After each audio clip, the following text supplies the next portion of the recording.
I love you. I'm always gonna love you. I love who I am. I'm not gonna change for anyone. I'm not trying to be disrespectful. I'm just trying to come talk to you like a man, man to man. But you telling me I won't have a relationship with you unless when I've been a great father to you. I smoked weed before you was born. I drank before you was born. Did a lot before you was born. Love, it's supposed to be unconditional. I will never put a condition on our love or our relationship. Never, ever. And I guess until you get to that place, we won't have a relationship. It's sad that my son wants nothing from me. And I have so much to offer. I guess. I still love you. I love you too. But that doesn't fly. That's not gonna fly. It's not gonna fly. It's not gonna fly. It's not gonna fly. And that's okay. That's okay. Well, I guess I see you at my funeral then.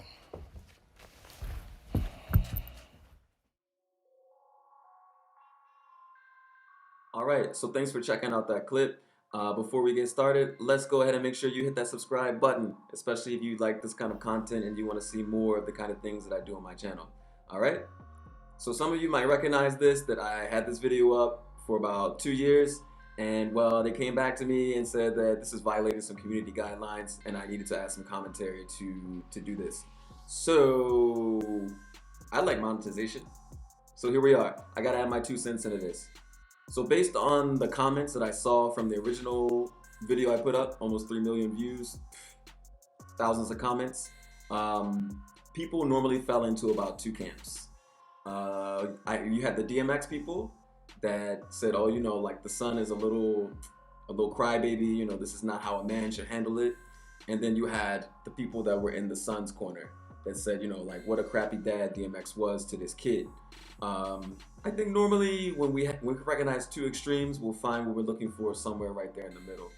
So first off, in my personal opinion, this should have never been publicized. This should have never been for us to see. But obviously we have seen it.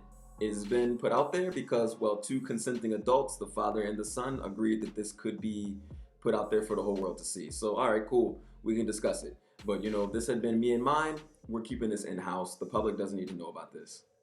And going off of that, me personally, I think there wouldn't be any room for a mediator. I don't need anybody else to be sticking their mouth in the conversation. This is between me and my pops. Let us sort it out,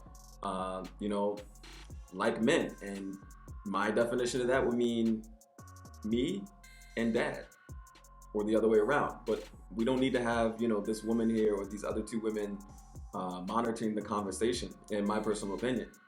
Now, the first thing that DMX says is, I'm not gonna change for anyone. Okay, that's already setting a tone right there that that's not cool. That's not really the tone of someone who is willing to really listen to what his son has to say. That's already like a bad start to things, in my opinion. He goes on to say that he's been a great father to him, which I assume he's probably meaning, like financially, resources and things, like making sure the kid has everything he has, which that's good. But I mean, you want a cookie? That's what you're supposed to do. I mean, that's your responsibility as a father, is to take care of his boy the best you can. And then he goes on to say that, I smoked weed before you were born. All right, so we're trying to avoid the real problem here, because I don't think the problem here is really weed, buddy. I mean, you can even look at him in the interview and how he's,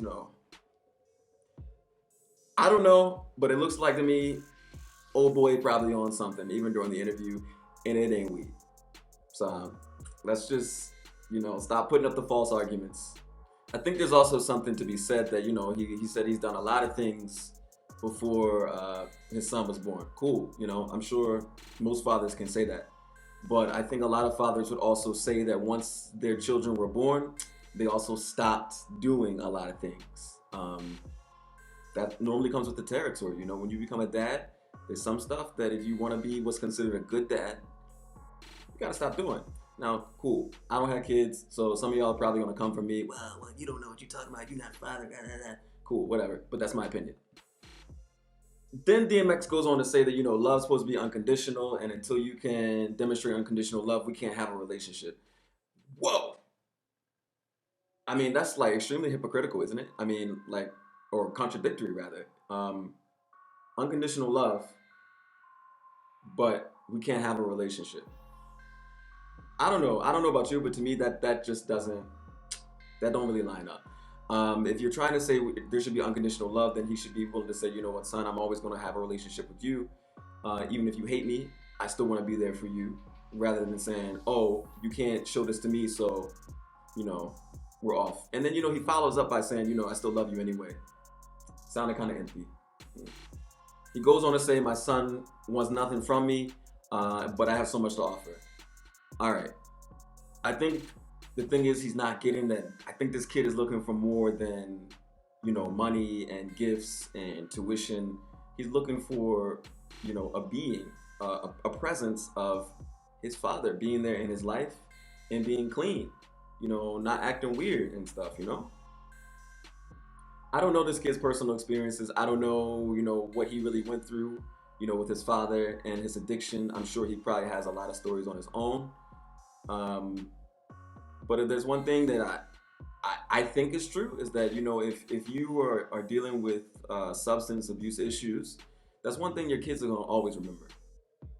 They're, even though they might not want to talk about it, that's something that's going to always be in their mind, Kevin Hart laughed at it, like his father being a coke addict and showing up to like his school events and like embarrassing him and stuff like that. He made it a joke, but I think that DMX is not appreciating that your addiction has left a mark on this kid's life, and it looks like it's created some sort of an absence that this kid wants to be filled. And then we have the cherry on top. I'll see you at my funeral then. That's not the way to leave that conversation, and that's definitely not the way to leave it when the whole world is watching this. I mean, that moment has been cemented in stone, and even more now with DMX's passing. The man will be remembered for good and bad, but this might be one thing that it's recorded, unfortunately. All in all, it's an unfortunate situation. I don't think his son ever got the relationship or the closure he was looking for with his father. I think that's sad. I repeat that I think that they went about it the wrong way, publicizing this, making it a public thing, putting it on a show, inviting these moderators to take place in a discussion. All of that was just wrong.